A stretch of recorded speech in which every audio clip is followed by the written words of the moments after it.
ኢየሱስ ጌታ ነው።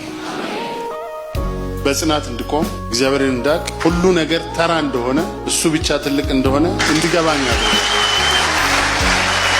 እኔ ሄዳለሁ መንፈሴን እተውላቸዋለሁ አምላክ ስላለ ኢየሱስ ስላለ የኢየሱስ መንፈስ ውስጥ ያለ ይጠብቀኛል። እኔ ፖለቲከኛ ነበርኩ፣ አሁን ጡረተኛ ነኝ። ጃፒ አስገራሚ የፍቅር ሰው ነው። ወደ ኒው ክሬሽንስ መጣ።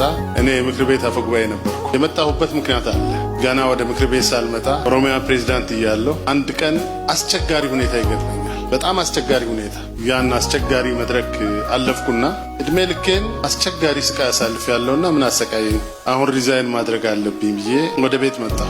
ስብሰባውን ከጨረስን በኋላ ማለት ነው። ቤት ልጆች ትምህርት ቤት ናቸው። ከባለቤቴ ጋር ውጭ ቁጭ ብለን ምሳ ስንበላ ምሳው አልበላል። አዲስ የስልክ ቁጥር አውጥቼ ነበርና በዛ ስልክ ይደወልልኛል። ተደጋግሞ ሲደወል ሳነሳ መልእክት አለኝ ይለኛል። ታውቀኛለህ? አላቅም፣ በቴሌቪዥን ነው የማውቅህ። ዘጋሁበትና እንደገና ቆይቶኝ ደውዬለት ቢሮዬን ታውቃለህ አልኩት። አዎን አለኝ። በላ 10 ሰዓት እንድትመጣ አልኩት። 10 ሰዓት መጣ። እውነት እላቸዋለሁ ስብሰባ ላይ የነበረውንና እኔ በውስጤ የወሰንኩትን ውሳኔ እንደ ቃለ ጉባኤ ነው የነገረኝ። እግዚአብሔር አሻግርሃለሁ ይላልና የኛውን ተወው። ይሄ ሰው ከገጠር የመጣ ነው፣ ወጣት ነው። የመጀመሪያ ነው። ግራ ገባኝ። ይሄን ጨርሼ በሁለተኛው ቀን ደግሞ አንድ ኖርዌይ የሚኖር አገልጋይ አለ። እሱ ደግሞ በሌላ ሰው መንገድ ወደ ቢሮ ይመጣል። ተመሳሳይ ቃል ነገረኝ። አሻግርሃለሁ ይላል፣ እረፍ ነው። ይሄኔ አራግፌ ቁጭ አልኩና ይሄ ነገር የእግዚአብሔር መልእክት ነው እውነት ነው ብዬ እንግዲህ እኔ ኮሙኒስት ሆኜ እግዚአብሔር የለም ብዬ አላቅም በህይወቴ።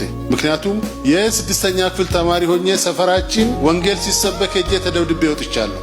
ያቺ ውስጥ ያለች ግን ደግሞ ተከትዬም አላቅም። በኋላ አንድ ከአሜሪካ የመጣ 1 ዓመት ሙሉ ቅዳሜና እሁድ ወንጌል አስተማሪ፣ መጽሐፍ ቅዱስ አስተማሪ መማር ፈለኩ። 1 ዓመት ሙሉ ተምሬ ታስበው የለም እኔ ጋር የለም። ለካ እኔ እንደ ሳይንስና ጂኦግራፊ ነው የተማርኩት። ከዛ ለጃፒ ጋር ተገናኘን። ቤት እየመጣ እሁድና ቅዳሜ ያስተምረኝ ነበር። ዓመት አልፈጀብኝም፣ 6 ወርም አልፈጀብኝም። 3 ወር ይሆናል። አይ እዛው ቸርች ልምጣ አልኩት።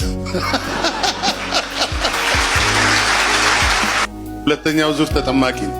እግዚአብሔርን መንገድ የሚደራደር የለም በጠቅላላ።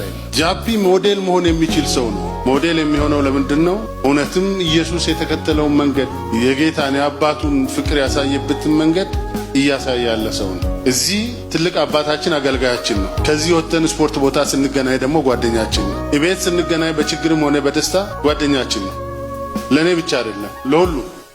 ይሄ ትልቅ ነገር ነው ብዬ አምናለሁ። እኔ እንደ ህይወት መመሪያ ሁል ጊዜ በአስፋልት አትሂዱ። እኔ እምነት ጥሩ ስፖንጅ ፍራሽና አስፋልት በየቀኑ የሚገጥም ከሆነ በዛው ተኝተህ ትቀራለህ። አባጣ ጎርባጣ የሚያመጣ ከሆነ ግን ትቀጥላለህ። ምክንያቱም ኢየሱስም በዛ መንገድ ነው ያለፈው እንጂ በጣም ተመችቶት አልሄደም። ስለዚህ ኒው ክሬሽን በራሱ ያለፈባቸው መንገዶች አሉ። ኒው ክሬሽንን መሳሪያ አድርጎ እኛንን ያሳለፈበት መንገድ አለ።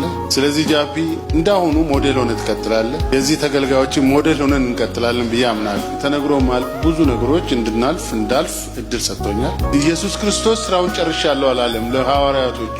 እኔ ሄዳለሁ መንፈሴን እተውላቸዋለሁ ለዘላለም፣ እናንተ ደግሞ ለዓለም አዳርሱ ነው ያለው። ስለዚህ ድሉ ጥሩ ነው፣ ያኮራል፣ አልፈናል፣ በስተናል። ይሄ ጥሩ ነው።